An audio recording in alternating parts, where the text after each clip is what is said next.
Through IAS and PCS. हमारा ये जो चैप्टर है पॉवर्टी, इनइक्वालिटी एंड अनएम्प्लॉयमेंट, तो इसमें हम 3 एंगल्स हैं इसके, इस चैप्टर के, पॉवर्टी, इनइक्वालिटी और अनएम्प्लॉयमेंट, जिन तीनों को मैं अपने थंबनेल्स में गाली दे रहा हूँ बहुत अच्छी सी, ठीक है। तो पॉवर्टी हमारा खत्म हो गया है, अब बात करते हैं इनइक्वालिटी की, यानी कि असमानता की। फिर अनएम्प्लॉयमेंट के बाद ये चैप्टर खत्म नहीं होता है, थोड़े से कुछ 2 एंगल्स और हैं, उसको हम बाद में देखेंगे। लेकिन अब सेकंड एस्पेक्ट की तरफ इस चैप्टर के अंदर मूव करते हैं। इस चैप्टर का सेकंड इंपॉर्टेंट पिलर इनइक्वालिटी, समझते हैं इसको। कोई भी क्वेश्चन आएगा जीएस पेपर 2 के अंदर इनइक्वालिटी से रिलेटेड, या सरकार की वेरियस स्कीम्स जो हैं क्या वो इनइक्वालिटी को रिड्यूस कर पाई हैं, ये वाला जो कंटेंट है ना इस बुक के अंदर आपकी बहुत बेहतरीन तरीके से मदद कर देगा अगर कभी भी इनइक्वालिटी के ऊपर क्वेश्चन आता है। पॉवर्टी के बारे में तो अब आप सब कुछ एंगल सीख ही गए हो जीएस पेपर 3 के लिहाज से। इनइक्वालिटी का थोड़ा सा स्कीम्स के परस्पेक्टिव से कभी आपसे इंटरव्यू में पूछ लिया जाए, पेपर 2 और पेपर 3 का कॉम्बिनेशन प्लस ऐसे के अंदर कभी कभार कुछ चीजें अगर आपको लिखनी हो एक स्टैंडर्ड फॉर्मेट के अंदर, तो इनइक्वालिटी का टॉपिक छोटा सा है लेकिन बहुत वजनदार है, बहुत अच्छा टॉपिक है, पढ़ते हैं इसको। सबसे बड़ी बात तो इनइक्वालिटी होता क्या है? इनइक्वालिटी मतलब दो लोग असमान है, असमानता को कहते हैं। यहां पर अब क्योंकि इकोनॉमिक्स से ज्यादा सब्जेक्ट हम पढ़ रहे हैं तो यहां पर असमानताएं जो है वो रिच और पुअर के बीच में यहां पर बात हो रही है। और रिच और पुअर के बीच में क्या है? क्या है? इनकम का एक गैप है।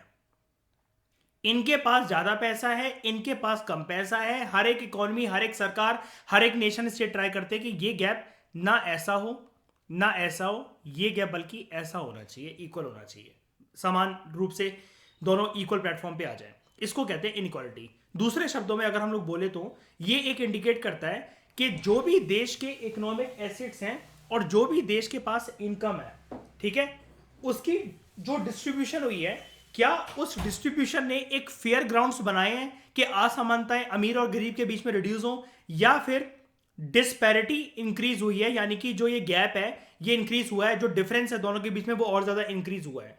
एक इकोनॉमी, मुझे एक बात बताओ, जो जर्नी होती है एलटीसी से लेकर डेवलपिंग कंट्री से लेकर डेवलप्ड कंट्री तक, तो मुझे ये बताओ रिच और पुअर के गैप वहां पर उन कंट्रीज में ज्यादा होते हैं कि कम होते हैं? लॉजिकल बात, फटाफट दो, 1 सेकंड में आंसर इसका। ये गैप कम होगा, ऑब्वियसली बात है। यानी कि लीज डेवलप जब कंट्री कोई भी जब होगी, मुझे इसको डेवलपिंग को थोड़ा सा ऊपर बनाना चाहिए, 1 मिनट। ये लीज डेवलपिंग कंट्री है, ये है डेवलपिंग और ये है डेवलप। तो जैसे जैसे कंट्री अपने लेडर पर बढ़ती चलेगी ऐसे ऐसे करते करते और उसको यहां तक पहुंचना है, तो ये जो अमीर और जो गरीब का ये जो गैप है ये कम होना चाहिए, ज्यादा होना चाहिए? कम होना चाहिए, ऑब्वियसली बात है, ठीक है। हम यहां पर क्योंकि इकोनॉमिक्स पढ़ रहे हैं इसलिए हम से ये कह रहा है कि हम लोग यहां पर इनकम इनइक्वालिटी की बात करेंगे। अब जो इनइक्वालिटी होती है वो विद इन द कंट्री बड़े सारे सामाजिक तत्वों के बीच में भी हो सकती है। इनइक्वालिटी का कंसेप्ट हम लोग जीएस पेपर 1 में सोसाइटी के एंगल से भी पढ़ने वाले और पढ़ भी चुके हैं। सोसाइटी के लेक्चर्स अगर आप लोग देखोगे तो आपको पता लगेगा, वहां पर कास्ट की इनइक्वालिटी, क्लास की इनइक्वालिटी, देश में वेरियस बहुत सारी तरह की भिन्न भिन्न तरह की इनइक्वालिटीज होती है। लेकिन वो बुक भी, वो टेक्स्ट भी हमें यह बताता है कि सामाजिक इनइक्वालिटी जो होती है उसका असर या उसका कुछ ना कुछ लिंक इनकम के साथ जरूर होता है। जिनको एक बार बताओ ना अर्पित, फेयर ग्राउंड्स कंडीशन ही नहीं मिल रहे देश में डेवलप होने के लिए, जो पीछे वर्ग रह गए हैं, तो वो कमाएंगे भी कैसे इस देश के अंदर? सही बात नहीं है? बात तो लॉजिकल है ना? तो कॉजेस क्या है इनकम इनइक्वालिटी के, यानी कि पैसों के टर्म्स में जो अमीर और गरीब के बीच में जो फर्क है, जो असमानताएं हैं, इसके प्रमुख कारण क्या है? एक तो concentration of assets in the private sector, और प्राइवेट सेक्टर के अंदर ज्यादातर जो लोग हैं वो एजुकेटेड लोग हैं, और एजुकेशन सिर्फ देश में वही प्राप्त कर सके जिनके पास पैसा था।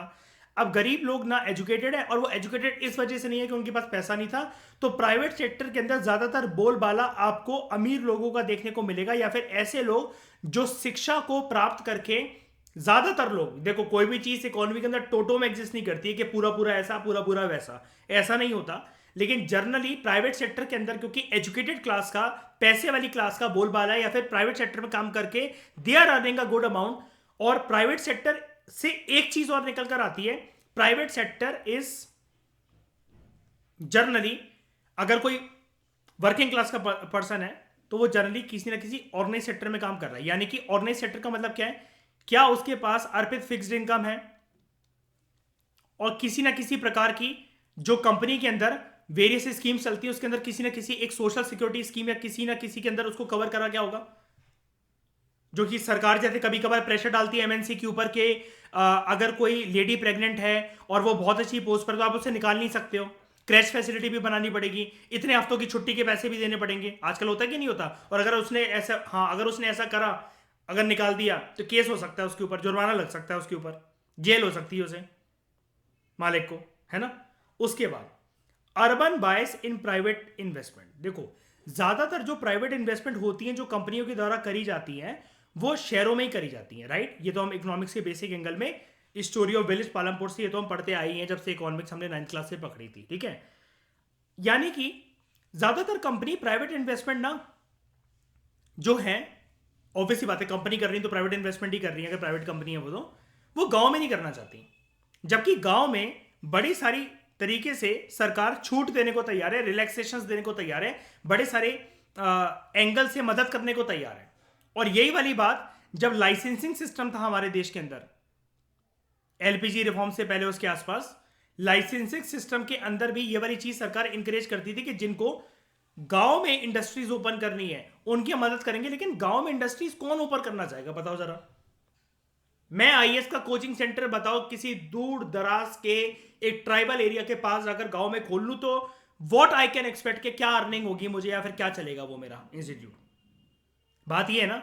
और फिर देखो, हर किसी की आप प्राइवेट विल को ना थाम नहीं सकते हो।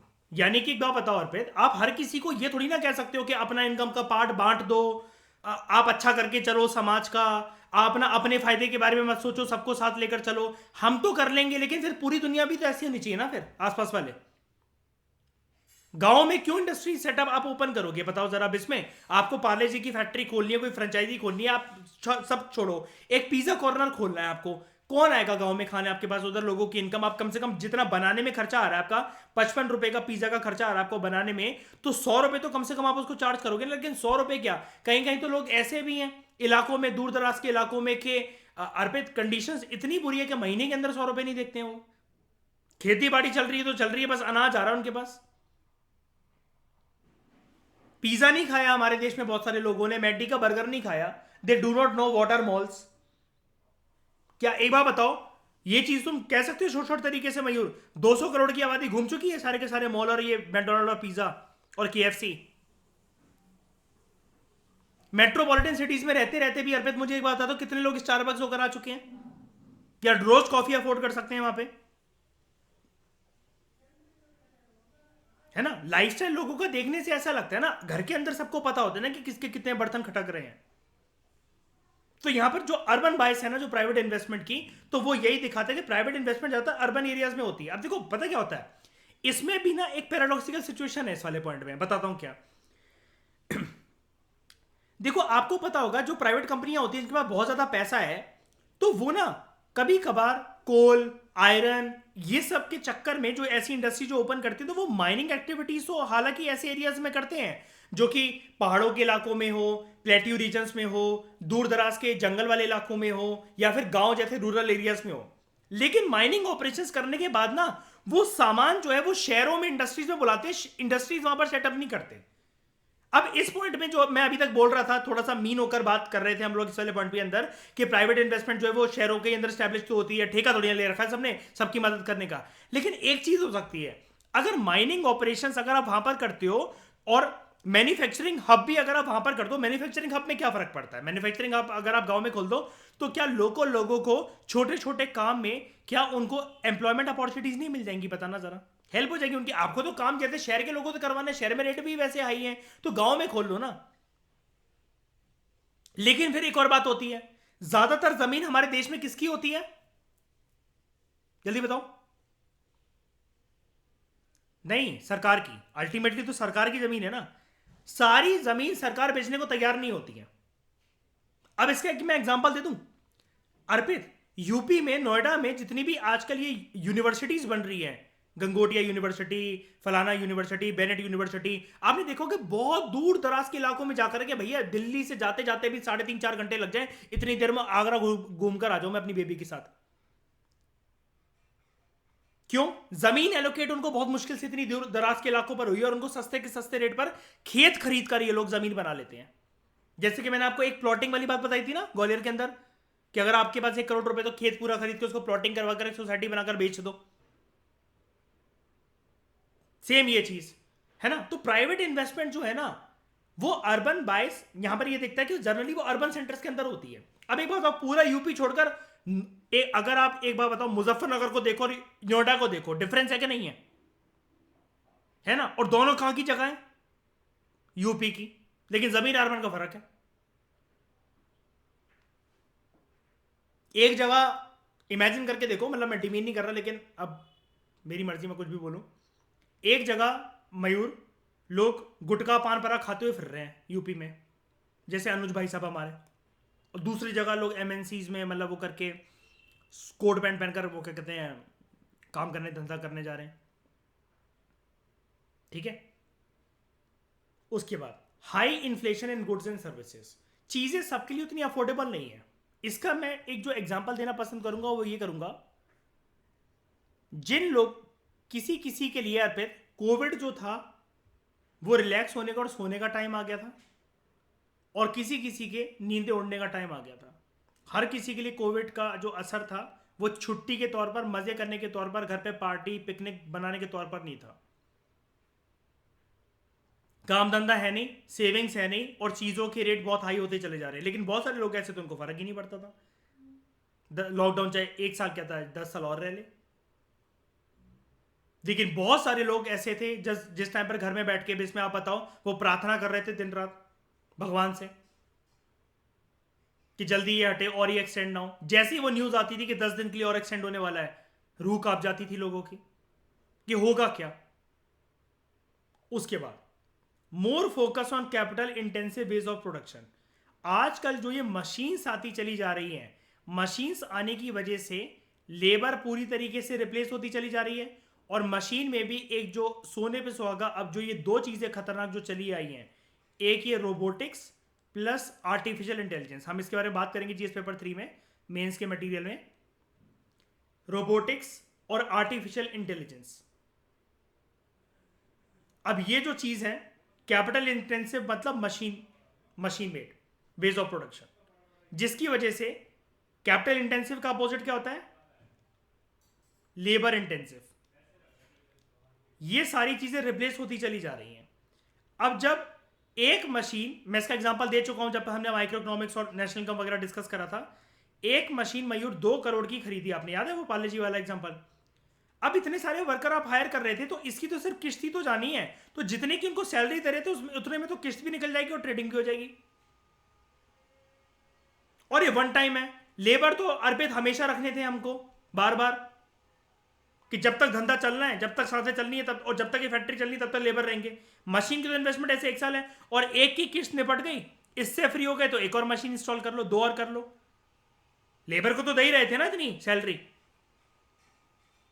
ये चीजें करते करते बहुत सारी चीजें रिप्लेस होती चली जा रही हैं। आप मॉप की बात कर लो, घर पे जो पोछा लगता है इसकी भी मशीन आ गई है बड़ी सारी, देखा होगा आपने, सुना होगा। अपने आप ही बैटरी से चार्ज होकर पानी वानी भर दो और वो ब्रश व्रश होता है, अपने आप पूरा साफ कर देगा घर आपका, रिमोट कंट्रोल टाइप ऑफ। ये सारी जो चीजें मशीन के साथ साथ रोबोटिक्स के साथ साथ आर्टिफिशियल इंटेलिजेंस, इन चीजों ने बहुत ज्यादा चीजें मतलब वो कर दी है, हटा दी है। आजकल एल्गो ट्रेडिंग भी होने लगी है कि आप अपने आप ही मतलब प्रॉफिटेबल ट्रेड जो है वो रोबोट निकाल लेगा और अपने आप ही स्टॉप लॉस वगैरह लगाकर वो एग्जिट कर जाएगा। डेल्टा एक्सचेंज में आ गया फीचर रोबोट ट्रेडिंग। मिनिमम कुछ ना कुछ तो कमाई हो ही जाती है उससे। Methods to measure income inequality, क्या क्या मेथड्स हम लोग यूज करते हैं इनकम इनइक्वालिटी को मेजर करने के लिए? जो कंसेप्ट है रिलेटिव पॉवर्टी का, रिलेटिव पॉवर्टी का मतलब क्या होता है? रिलेटिव का मतलब होता है एज कंपेयर टू अदर। मतलब अब गरीब पे भी ऐसा होता है ना कि कुछ लोग बहुत गरीब हैं, कुछ लोग कम गरीब हैं, कुछ लोग लोअर मिडिल क्लास हैं, और भगवान ना करे, हमने पढ़ा था कि उनके जीवन में अगर कुछ भी अगर उथल पुथल होती है, टाइम नहीं लगेगा उनको पॉवर्टी लाइन के करीब आने में, है ना।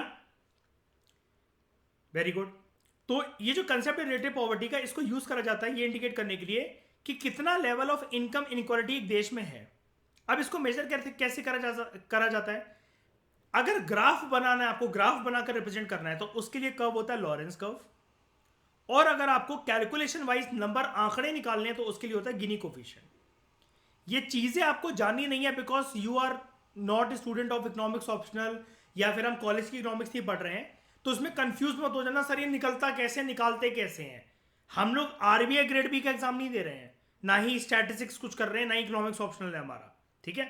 हम लोग सिर्फ एक देश में इनकम इनइक्वालिटी, पैसों के टर्म्स में जो असमानताएं हैं उसको मेजर करने के लिए दो इकोनॉमिक्स के पैरामीटर्स को देख रहे हैं, इंडिकेटर्स को देख रहे हैं। एक का नाम है गिनी कोफिशिएंट या गिनी इंडेक्स जिसको बोलते हैं, दूसरा लॉरेंस कर्व। बात करते हैं सबसे पहले गिनी कोफिशिएंट के बारे में। इसको एक इटालियन स्टैटिस्टिशियन ने डेवलप करा था, और जो कि सोशियोलॉजिस्ट भी था, समाजशास्त्र पढ़ी हुई थी इस बंदे ने। इसका नाम था कोरैडो गिनी। 1912 के अंदर इसने एक इंडिकेटर डेवलप करा था इनकम इनइक्वालिटी को मेजर करने के लिए। इसने जो एक इंडेक्स दिया, अभी हम जानते हैं उसके बारे में, या जो कोफिशिएंट दिया। अच्छा, जनरली अगर आप में से जो लोग इकोनॉमिक्स बैकग्राउंड से नहीं है, और इकोनॉमिक्स में ऑब्वियसली बात है स्टैटिस्टिक्स पार्ट होती है 11th-12th के स्टूडेंट्स का, कोफिशिएंट जो है उसकी वैल्यू आप थंब रूल, एक तो ये याद रखना जिनको नहीं पता, बस आप एक बात समझ जाओ, जिनको नहीं पता है कोई टेंशन वाली बात नहीं है, मैं आपको बता रहा हूं। 11वीं क्लास की जो स्टैटिस्टिक्स होती है उसके अंदर एक चैप्टर होता है कोफिशिएंट का, ठीक है। या मैथ्स के अंदर भी आप लोगों ने सुना होगा, लेकिन मैथ्स वाले बेवकूफ होते हैं, ठीक है, तो मैं सिर्फ इकोनॉमिक्स वाली बात कर रहा हूं। जो कोफिशिएंट है ना, कोफिशिएंट की वैल्यू हमेशा 0 से 1 के बीच में होती है।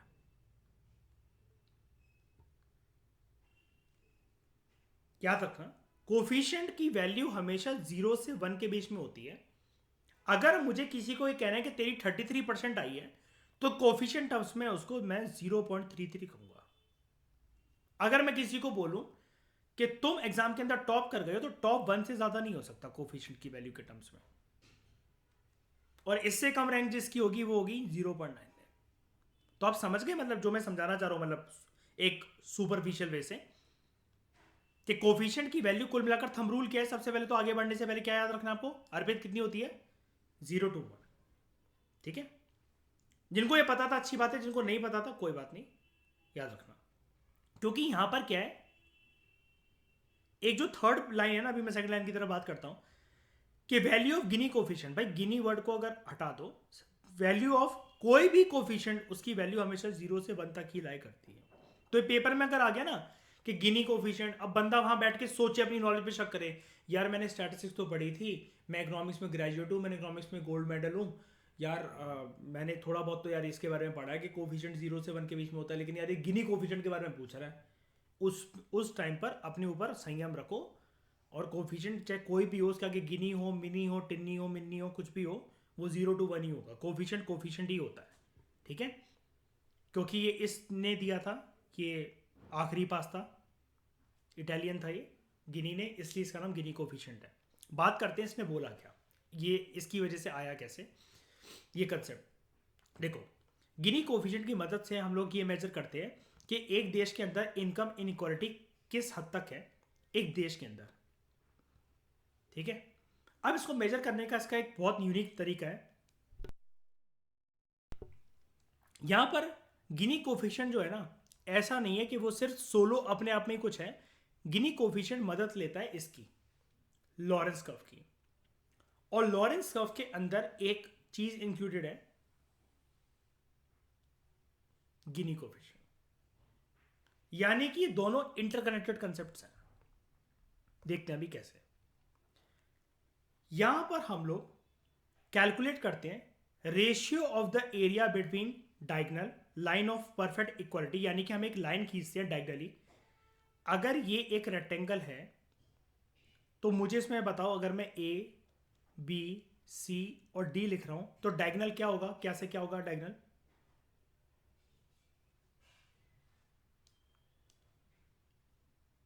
ये पहला डायगोनल है, ये दूसरा डायगोनल है।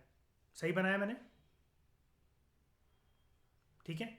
यानी कि मैं आप सबको ये समझाना चाह रहा हूं जिनको मतलब थोड़ा बहुत आइडिया नहीं है, डायगोनल दोस्तों हमेशा ना कभी ऐसे होता है, ना ऐसे होता है, ना ऐसे होता है, ना ऐसे होता है। डायगोनल ना, ये जो लाइन होती है ऐसे, या फिर ऐसे, ये होता है डायगोनल, ठीक है। अब इसका एक मेजर करने का तरीका था, हमें उसको नहीं जानना है कि तो उसने क्या बोला। अब ये तो एक मैथमेटिकल और ग्राफिकल कैलकुलेशन है, हम यहाँ पर इनकम इनइक्वालिटी को जानने बैठे हैं, ना कि इकोनॉमिक्स बनने बैठे हैं, ठीक है। अब ऐसे तो अगर घुसना चाहें तो फिर इसी के बारे में बात करते चले जाएं। अब ये गिनी कोफिशिएंट जो है ना, इसके ऊपर जो ओरिजिनल बुक है जो इसकी, उसके ऊपर 6 महीने बात हो सकती है, ठीक है, कि बहुत सारे इंडेक्स और पैरामीटर्स के बेसिस पर बहुत सारी कैलकुलेशन कर करके निकाला जा सकता है। हमें उससे मतलब नहीं है, हमें तो सिर्फ प्रीलिम सॉल्व करने से ही, आपको ये कोई मेंस के अंदर तो आने नहीं वाला कि गिनी कोफिशिएंट की मदद से बताओ इनकम इनइक्वालिटी कैसे निकलती है, ठीक है। तो यहाँ पर कैलकुलेट करा जाता है ratio of the area between diagonal, और डायगनल ये जो लाइंस है ना, ये वाली, ये या फिर ये ऐसे हो सकती है, और कॉम्बिनेशन में ये दोनों ऐसे हो सकती है। यहां पर इन लाइंस को बोला जाता है they are lines of perfect equality. ये लाइंस ऑफ परफेक्ट इक्वालिटी मतलब क्या, अगर किसी भी जगह पर, बिल्कुल ध्यान से सुनना, किसी भी जगह पर अगर ये point A B C D है, अगर ये ए और सी है, तो ए और सी आपका हमेशा इंडिकेट करेगा that this is the line of perfect equality, यानी कि यहां पर अमीर और गरीब बिल्कुल ऐसे हैं, ना कि ऐसे हैं कि अमीर और गरीब के बीच में इनइक्वालिटी नहीं है, इक्वालिटी है। ये है, ये इक्वल टू का साइन लगा हुआ है, मैथमेटिकल इसकी कैलकुलेशन, इसलिए मैं आपको ये वाली चीज बता रहा हूं, ठीक है। ये तो यानी कि अगर ये जो लाइन है ए और सी, क्या यहां पर इक्वालिटी है अमीर और गरीब के बीच में, बताओ। परफेक्ट है, बोलो परफेक्ट तरीके से है। अब जो मैं ये बना रहा हूं बी और डी की लाइन, क्या यहां पर इक्वालिटी है, ठीक है। तो बी और डी में भी जो रिच है और जो पुअर है उनके बीच में परफेक्ट इक्वालिटी, यानी कि ये दो कंडीशन ऐसी हैं।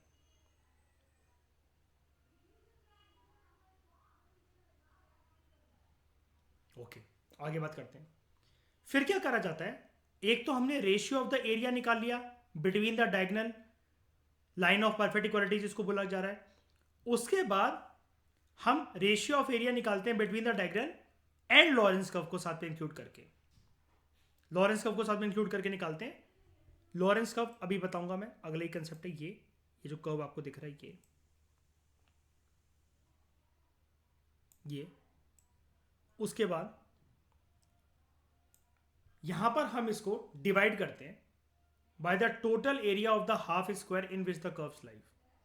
जहां पर एक कर्व लाई करता है उसके हाफ स्क्वायर को करते हुए उससे टोटल एरिया को हम लोग डिवाइड करते हैं। ये जानने वाली बातें नहीं है, जानने वाली बात ये है कि वैल्यू जो है गिनी कोफिशिएंट का वो 0 से 1 में लाई करता है। अब क्वेश्चन तो ये भी नहीं निकलते हैं, कभी तो ऐसा कोई क्वेश्चन होता ही नहीं लास्ट 30 ईयर्स में कि ये बताओ इससे क्या होता है, किसके बीच में वैल्यू लाई करते हैं। चलो वैल्यू लाई वाला आ भी गया मान लो, लेकिन अगर मुझे क्वेश्चन ये आ जाए कि ये 0 से जब मैं 1 तक जाऊंगा तो क्या अमीर और गरीब के बीच में फर्क बढ़ेगा कि कम होगा, इसको ये जानने वाला क्वेश्चन है। अब देखो, अब जो स्टेटमेंट वाले जो क्वेश्चंस बनेंगे ना, अब यहां से बनेंगे। If you do not understand this concept leave it, avoid it. इसके लिए आपको इकोनॉमिक्स ऑनर्स करना पड़ेगा, स्टैटिस्टिक्स ऑनर्स करनी पड़ेगी, तब जाकर समझ में आएगा। ये आपके बस, ये मैं सॉरी आपके बस की बात नहीं, मतलब हमारे फील्ड का ये वो नहीं है, चीज़ नहीं है ये, ठीक है। आपके बस की क्या, मेरे बस की बात नहीं है ये। हमें एग्जाम निकालना है, ज्ञानी नहीं बनना है, ठीक है। 0 जो है ना, कोफिशिएंट की वैल्यू कहां से कहां तक होती है, 0 से लेकर 1 तक। अगर मैं 0 पे खड़ा हूं ना, यहां पर इस जगह पर, और यहां से यहां जाऊंगा मैं, तो 0 इंडिकेट करता है परफेक्ट इक्वालिटी। ये हैप्पी पोजीशन है देश के लिए, ये हैप्पी पोजीशन है जहां पर देश के जितने भी नागरिक हैं उनकी सेम इनकम है। 1 जो है वो इंडिकेट करता है सबसे खराब सिचुएशन को, परफेक्ट इनइक्वालिटी को। एक रेजिडेंट जो है वो सारी की सारी इनकम अर्न करता है और दूसरों के पास इनकम नहीं होती है। यानी कि हर एक कंट्री को क्या एम करना होता है गिनी कोफिशिएंट की टर्म्स में, वो 0 से 1 जाएगी डेवलप्ड कंट्री अपने आप को बनाने के लिए, 1 से 0 आएगी। बस यही समझना होता है, बस यही समझना है। अब जब ये गिनी कोफिशिएंट के टर्म्स में अगर कुछ चीज आई, कुछ चीज पब्लिश हुई ना, अगर यही अगर कुछ करंट अफेयर आर्टिकल में आ जाए ना, तो लोग फिर ये कहते हैं इकोनॉमिक्स उनको समझ में नहीं आती, क्योंकि स्टैटिक किसी एक टेक्स्ट से उन्होंने पढ़ नहीं रखा होता है ऐसे। उसके बाद हम सिंपली ये कह सकते हैं, अगर कभी भी वैल्यू इंक्रीज हो गई किसी की भी वैल्यू, फॉर एग्जांपल मान लो अगर हम ये कह रहे हैं कि दोस्तों रिसेंटली एक रिपोर्ट पब्लिश हुई है जिसने ये बताया है कि भारत का गिनी कोफिशिएंट 0.29 था साल 2022 में, अब वो 0.36 हो गया है साल 2023 में। गिनी कोफिशिएंट के नंबर बढ़ गए हैं, तो नंबर बढ़ने का मतलब लोग ये सोचे कि हम 1 की तरफ जा रहे हैं, ऐसा है क्या? नहीं, ऐसा नहीं है। ये दुख मनाने वाली बात है अगर गिनी कोफिशिएंट के नंबर बढ़ गए हैं तो, क्योंकि ये इंडिकेट करता है कि लोगों के अंदर इनकम को लेकर जो असमानताएं हैं हिंदुस्तान के अंदर वो बढ़ गई है, which is not good for the economy. क्योंकि यहां पर इसको पता है कैसे लिखा जाता है, रिच और पुअर, आप अभी तक पढ़ रहे हो ना, इसको बोला जाता है जो हम बचपन में बोलते थे, हैव्स एंड हैव नॉट्स। किसी के पास है, इतना है कि वो वेस्ट भी करने को तैयार है, और किसी के पास 2 वक्त की रोटी का गुजारा भी नहीं है। इसका गैप कम होना चाहिए, बढ़ जाता है। यानी कि 100 बातों की एक बात राइटर जो हमसे कह रहा है, जितना ज्यादा गिनी कोफिशिएंट होगा उतना ही ज्यादा गैप होगा एक देश में रहने वाले अमीर वर्ग के बीच में और गरीब वर्ग के बीच में। ये इंडिकेट करता है, यानी कि conclusion, higher level of income inequality को अगर गिनी कोफिशिएंट ज्यादा हुआ तो।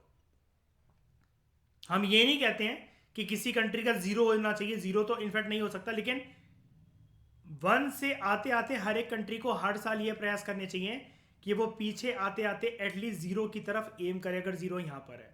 यानी कि अगर किसी कंट्री का गिनी कोफिशिएंट 0.35 है तो अगले साल उसे कोशिश करनी चाहिए कि कुछ भी नहीं हो पा रहा है ना, तो 0.34 तक तो आओ कम से कम। ये एक 0.01 भी पॉइंट यहां पर कम होना, ये क्या इंडिकेट करता है? ये अच्छी खबर है कि बुरी खबर है? किस सेंस में अच्छी खबर है? क्या, किस बात की अच्छी खबर है ये? हाँ, किस टर्म्स में इनइक्वालिटी घटी है? इनकम की टर्म्स में। हाँ, कभी कभार, क्योंकि मैं आपको बता रहा हूँ ना, सोसाइटी की टर्म्स में भी, मतलब गिनी कोफिशिएंट वहाँ पे हालांकि वर्ड यूज नहीं होता, लेकिन इनइक्वालिटी तो क्लास, कास्ट, इन सब रीजन्स में भी होती है ना, कि कोई हाई डेवलप्ड है, कोई अंडर डेवलप्ड है, ये सब चीज़ें। जैसे विद इन यूपी ही अगर हम लोग बात करें, है ना, नोएडा और बहुत सारी जगहों के बीच में एक तरफ बहुत देहाती गांव पड़े हुए हैं भाई, जहाँ पर पानी तक की व्यवस्था नहीं है, कुएं तक नहीं है, और नोएडा में देखो मेट्रो चल रही हैं, और यही यूपी का, वो है यूपी का रेजिडेंट ही, लेकिन एक गांव में वो पर्सन ये भी नहीं जानता कि मेट्रो क्या होता, क्या है, कहाँ कैसे चढ़ना है उसके अंदर। ये चीज़ है, इतनी इनइक्वालिटी। ठीक है, तो ये वाली बात आप सबको समझ में आई? कोई डाउट है किसी का?